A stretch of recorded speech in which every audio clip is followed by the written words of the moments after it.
Welcome to Business Line's State of the Economy podcast, where you'll find insight, analysis, and the story behind the numbers.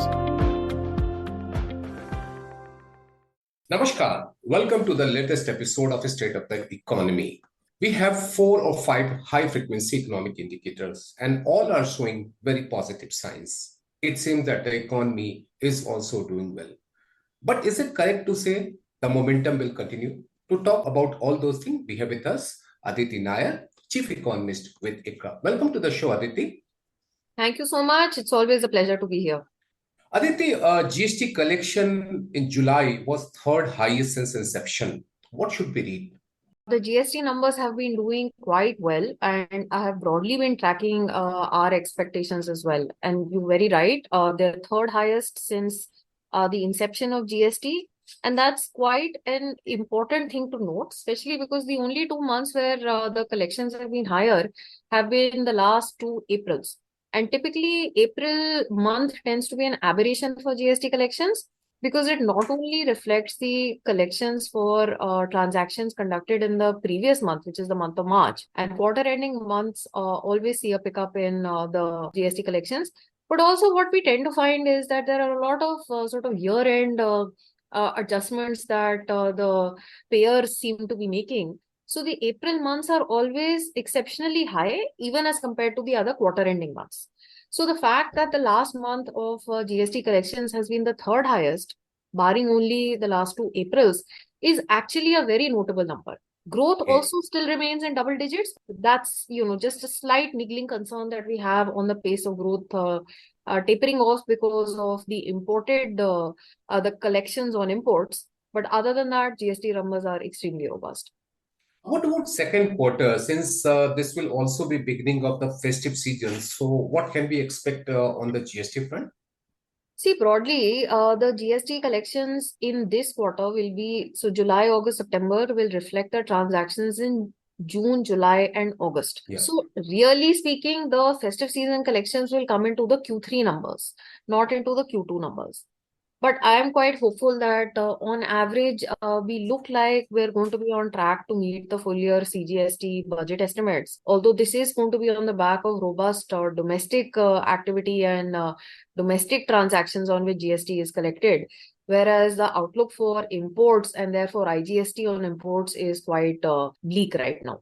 Now coming to 2 other indicators. One is, of course, the auto dispatches, which recorded a growth of 3% plus. And then we saw the PMI manufacturing almost at constant level, what we had in the month of June. What can we read from these 2 numbers? See, the PMI numbers remaining flat means that the momentum of economic activity is being maintained. And PMI typically, it's a survey indicator, so it's averaging across a number of respondents, but it doesn't really account for size. So we have to take the PMI numbers with a little bit of a pinch of salt. Having said that, overall, I do believe it is reflective of the fact that the momentum of activity is quite strong. It may still be very uneven. We may still have a better showing of services as compared to goods, which is our baseline expectation for this year. But overall, I would say that the economic momentum is quite good. And we do think that we're probably in for about an 8.5% GDP growth in the first quarter of this year, also benefiting from the YOY decline in the commodity prices. Okay. Now, the biggest threat is inflation, and that number will be out on 12th of this month. So what is your reading on that? So we do expect there to be a temporary uptick in the CPI inflation and for it to cross 6% in the month of July, coming on the back of the shock in vegetable prices, as well as the lag in Kharif sowing that we saw for most of the last month. See, this year the monsoon has been highly erratic. We had a delayed onset and tardy progress through the month of June. And then we've had these bursts of heavy rainfall in July, which have pulled up the average for the first half of the monsoon season to above normal. But it's really not been a very good distribution of rainfall in these 2 months. And Kharif sowing has caught up for a lot of crops except pulses. So I would say that the next 2 weeks are going to be quite crucial as far as sowing is concerned. Government has taken a lot of measures to try and cool off the vegetable prices and other prices of food items as well. So we do think that the uptick in the food inflation will reverse itself in due course. And we are quite hopeful that it is not going to generalize into other prices. So, given this context, our expectation is that now the CPI inflation for Q2 will be higher than what the MPC had last forecast. And we've revised our full year CPI inflation forecast to 5.3% from 5.1%. Okay, so if I understand correctly, the July number, which will be out on 12th, it will be more than 6%, but it should not be taken as a general line for the month of August or September. It could be high, but not that high what we see in the month of April or before that. Yes, that's right. As of now, we are fairly hopeful that the August number will fall back materially from the July number. What about the rate implication? Because now the expectation is that any kind of rate lowering of rate, what we were expecting in the third quarter of the current calendar, may be pushed to the next quarter of the next calendar or the last quarter of the this fiscal. What do you have to say on this? Well, to be quite frank, we had no expectations that there were going to be rate cuts in the rest of this fiscal year. In fact, even before this shock that we've seen in food prices in July, we were expecting the first rate cut to only come in June of next year, and I will stand by that as of now. See, what we are broadly expecting is that in the August policy, we will have status quo on the rates and the stance, but we will have a pretty hawkish commentary around that. Now, for rate cuts to start, we would have to have inflation falling to, I would imagine that the outlook for inflation will need to be below 4.5% for at least a couple of quarters for the MPC to be ready to start cutting rates. And as per the current forecast that we have from the MPC for this year and our own expectations, we don't think that those conditions are going to be met anytime soon. Now, Okay. the MPC and the governor have really gone and reiterated that it's the 4% inflation target, not just being within the tolerance band of 4 to 6% that we need to watch out for. Now, coming to another indicator, which is the fiscal deficit, the number we saw for the first quarter, it is something around 25%. But the most important thing that the capital expenditure was almost 28% of the budget allocation. How this is going to pan out all through this year? Absolutely. So the fiscal deficit did go up in year-on-year terms in Q1 of this year compared to last year. But there are two very major reasons for that.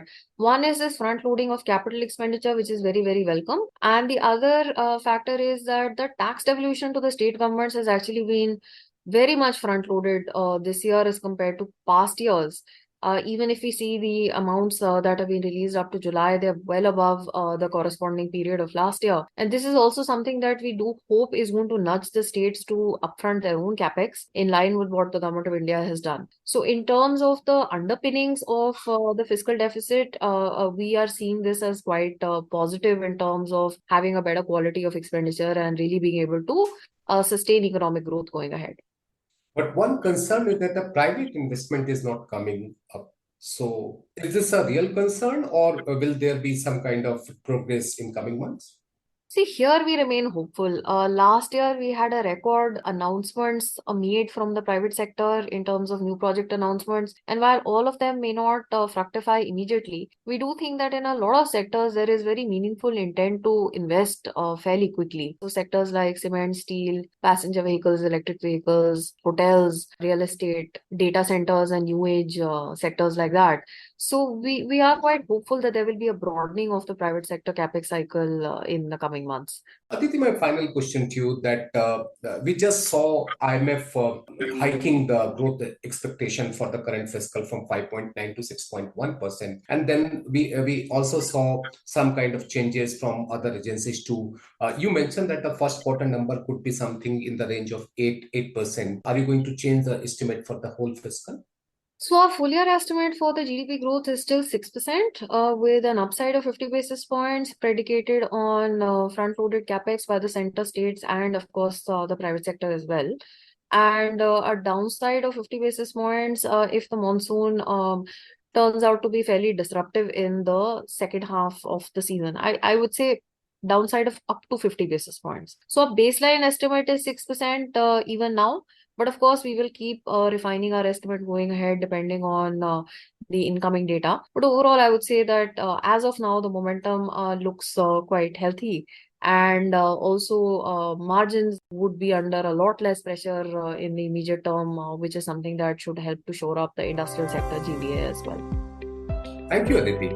Thank you so much.